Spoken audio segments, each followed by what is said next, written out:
Alright, what's up guys? Brand new deck profile today. We are doing Phantasm Spirals. The deck has gotten some sort of new support that can be played in the deck. Unfortunately, Konami's sort of given up on the actual main deck of Phantasm Spirals, but they do release support every now and then for a card called Kairu Shin. This is basically the fish that killed Mako Tsunami's father. They randomly release support for that, and it always ends up working in Phantasm Spirals, which is super duper awesome. Basically, almost any card that's used in the Legendary Fisherman deck almost always works in Phantasm Spirals for whatever reason. And this one is no different. It lets you search Torrential Tribute, and it gives you protection from destruction for your water monsters, which actually does include the Torrential Tribute itself, which is really cool.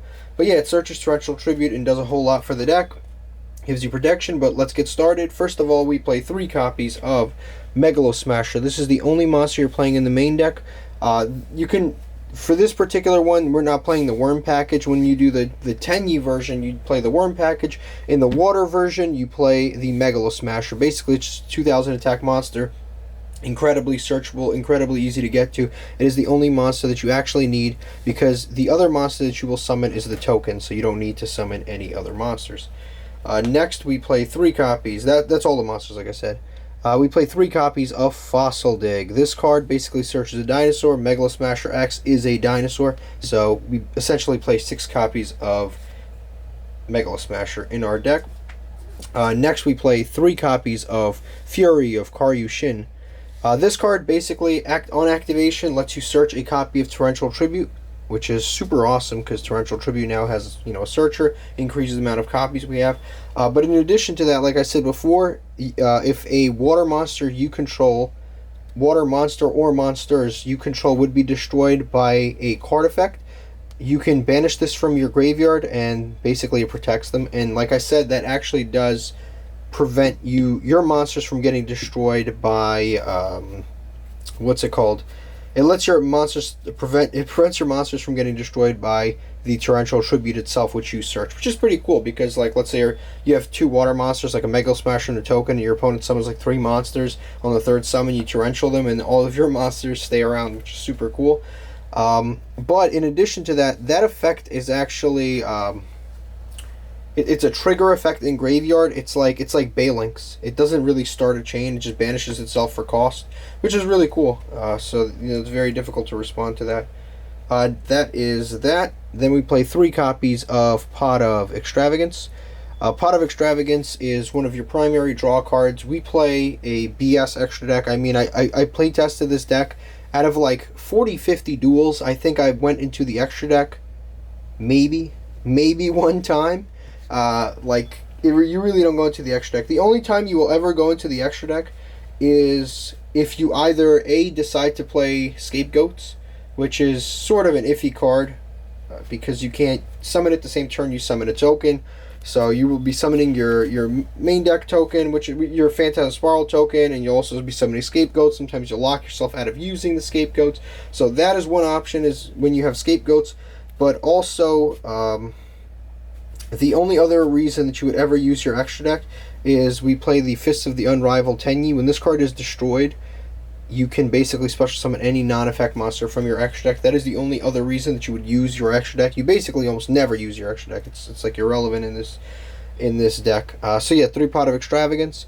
We play 1 copy of Card of Demise.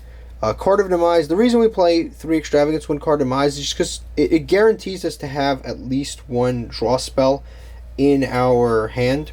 And also, you really don't special summon a lot during your turn. Like, it almost never happens. Unless you have like the field spell up and your opponent ashes something, then you will special summon a token. But outside of that, you really don't actually special summon during your turn. So it really doesn't matter. It does suck that, if you have Pot of Extravagance, you can't use Card of Demise. But most of the time, you'll have 1 of these in your hand and not multiples. But anyway, this is quite honestly is a really, really good late game card. Like, it's awesome drawing Card of Demise like maybe 3 or 4 turns into the duel, because Card of Demise is one of those cards where both of you, when you and your opponent both get low on resources, if you resolve a Card of Demise, it's over, because you're going to go +3 and you're going to definitely win. Like, there's no coming back from, especially with how powerful your field spell is. All you need is one field spell, and it just generates a +2 advantage every single turn. You really don't need much else. But yeah, definitely the Card of Demise, very good. Alright, so next card. We play the most important card in the entire deck, 3 copies of the Phantasm Spiral field spell. Basically, anytime your opponent activates any card whatsoever, any card effect, you get to activate this effect, which will special summon a token to your side of the field. It is a level 8 token that's 2000 attack, 2000 defense. And the level 8 is actually important. But outside of getting to special summon a token, when a normal monster is normal summoned or special summoned to your side of the field, you get to search a Phantasm Spiral spell or trap card. Well, actually, any Phantasm Spiral card. So it can actually be the Phantasm Spiral Serpent. It can be basically any in-archetype Phantasm Spiral card. You can search off of that. So anytime a normal monster, it doesn't even have to be. But what's awesome, most awesome, is that you can actually special summon off that token. So basically, your opponent activates anything, you summon a token, and then you search. So it's a +2 every time. Anytime your opponent activates anything, that is once per turn. The search is once per turn, but special summoning the token is not once per turn. So actually, if you have like a token on the field and your opponent activates Raigeki, the monster gets destroyed. Then you activate the Phantasm Spiral field spell, and then you get to special summon another token, and you get to search again. So the token is absolutely not once per turn, and if your token leaves the field for any reason, since this card is a speed spell 1, it will always start a new chain, so it'll see that the field is empty and let you special summon a token. So your opponent can compulsory evacuation device the token, they can Raigeki the token, they can steal the token, they can do any of that stuff to the token, and it doesn't matter because you always get a new token, because this activates after the resolution of that card, which is really, really awesome. So that is the Phantasm Spiral field spell. It's one of the most important things in the entire deck. Our last spell card is a copy of Terraforming. Again, mandatory. We have to get to that field spell. That's why we play so much draw power and so much field spell searching nonsense. So next, for the trap cards, we play 1 copy of Metaverse. I would play 3 if I could, but it is at 1. I actually think Metaverse is actually better in this deck than Terraforming, believe it or not. But both of them are at 1, and it sucks, but, you know, life is hard. It's hard for a Phantasm Spiral player. We play 3 copies of Phantasm Spiral Battle. This is one of the cards that you can search. Basically, if you only control effect monsters, you can activate this. If you only control effect monsters, you can destroy 1 card on the field. And if you control Umi, which is the Phantasm Spiral field spell, also counts as Umi. If you control the Phantasm Spiral field spell, you can activate this card from your hand and then pop any card on the field, on your opponent's side of the field. It's pretty cool. We've got Phantasm Spiral Power. This card is impermanence, and it makes your opponent's monster lose 1,000 combined in 1 card. But basically, yeah, it's same thing. Searchable. You just have to control all. You just have to control all normal monsters, and in addition to that, you have to control the Umi to activate it from your hand. Then we play 3 copies of Paleozoic Candida. This basically is another good card. It gives you free water monsters, and it books your opponent's monsters. This deck isn't really about. It's more about interrupting your opponent. It really requires you to be a really smart player, knowing when to activate what, because you're not negating anything. You're really just, for the most part, just interrupting, and all these things have virtually no cost, which is why I like it a lot. Like, you know, the Torrential really has no cost because you will protect it. The Candida has no cost, and it'll replace itself with the free monster that you'll get on board. Like, everything replaces itself, which is really good. You'll win the advantage game for sure. Then we play 2 copies of Drowning Mirror Force. Sometimes with this deck, the issue is that your field is left empty. Like, let's say you don't draw enough monsters, your field will be just barren. So it's good to have stuff like Drowning Mirror Force, because a lot of people actually do not see Mirror Force cards coming in any way. You do have to have an empty field, but it does shuffle everything into the deck, so that can be very devastating against most decks, to be honest with you. Then we play 2 copies of the Torrential Tribute. This is what, you know, you're searching off the new search card, but basically, what's awesome about this card, I just basically play 2. I think once you go through 2 of them in the game, you'll basically win. So you play 3 searchers and 2 targets. Yeah, most of the time, you resolve this once, you win. If you resolve this twice, you definitely win. So we've got the 2 torrential tributes there. Then we've got the 3 copies of There Can Only Be One. This is the only... I can't say that. This is one of the floodgates that we play that is really, really good in the deck. So we basically play 3 different types. Megalo Smasher is a dinosaur, the token's a worm, and the Paleozoic card is an aqua. So you play 3 different types, so There Can Only Be One is really good against that. And There Can Only Be One is good against a lot of cards in the deck. It is good against Eldritch, because remember, Eldritch has to summon their monster first. So it's good against Eldritch, because if they have one zombie, they can't special activate any of their traps to summon another one. So it's really good against them. And if they have one zombie, they can't even like summon Golden Lord from hand, or they can't even do that whole Golden Lord thing. It's very hard for them to get a Golden Lord onto the field if they already have a zombie on the field, basically.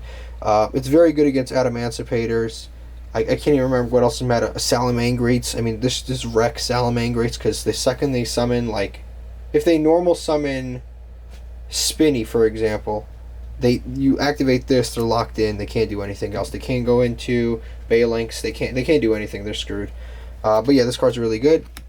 1 copy of Macrocosmos, still one of the best cards against the meta. Good against virtually every deck. 1 copy of Skill Drain. Again, these are really just really, really powerful floodgates that are all at 1. The problem with, I think the biggest problem with Phantasm Spirals is that literally every single good card in the deck is at 1. Like, Terraforming's at 1, Metaverse is at 1, Skill Drain's at 1, Macrocosmos at 1. Everything is at 1, and that's kind of the big problem with it. So you have to just play a bunch of power cards in random order and hope you see them. But the good thing is, the cards are so powerful, if you see one of them, you usually win. 3 Fists of the Unrivaled Tenyi. This card is basically a counter trap. All you have to do is control a non-effect monster. That includes Megalo Smasher, the token, and it includes the Paleozoic card. So you have 3 targets. Always going to have at least 1. It's like an awesome counter trap negate. Beautiful negate. No cost whatsoever. Also, if this card gets popped, you get to special summon a non-effect monster from your extra deck for free. Usually it's a Blue Eyes Ultimate, because that is the strongest one you could possibly summon. But you can, play around with it and see if you can find something better. Then we play 3 copies of Sea Stealth Attack. Sea Stealth Attack is one of the most important continuous trap cards in the entire deck. So basically what this card allows you to do is, on activation, it can activate a Umi from either your hand or from your graveyard, which is really good, because it basically gives you additional copies of Umi. Or basically, in this case, it gives you additional copies of the Phantasm Spiral field spell. Because you basically, like, let's say your opponent destroys your 1 copy, it goes to graveyard, you activate this, get it back. So it's like another copy. It's free recursion, basically. And then it has another effect, which is you can banish a water monster until the end phase, and then all of your face-up spawn trap cards cannot be targeted or destroyed. Awesome effect. And on top of that, basically, when a level 5 or higher water monster is attacked, when your face-up water monster on the field battles, that is level 5 or higher, so the token every single time, your opponent's monster is automatically destroyed. Like, it doesn't matter what it is. Before damage calculation, it is automatically destroyed. So the token basically becomes invincible. Unless they have a monster that's unaffected by traps, it's virtually invincible. So this is one of your really, really big win cards. But yeah, that's pretty much it. That is it. Yeah. Hope you enjoyed this deck profile. There's really, like I said, really no extra deck. All you're playing is 3 copies of Blue Eyes Ultimate and then a bunch of random crap. But that is basically it. If you enjoyed this deck profile, please subscribe and drop a like. Have a terrific day, guys.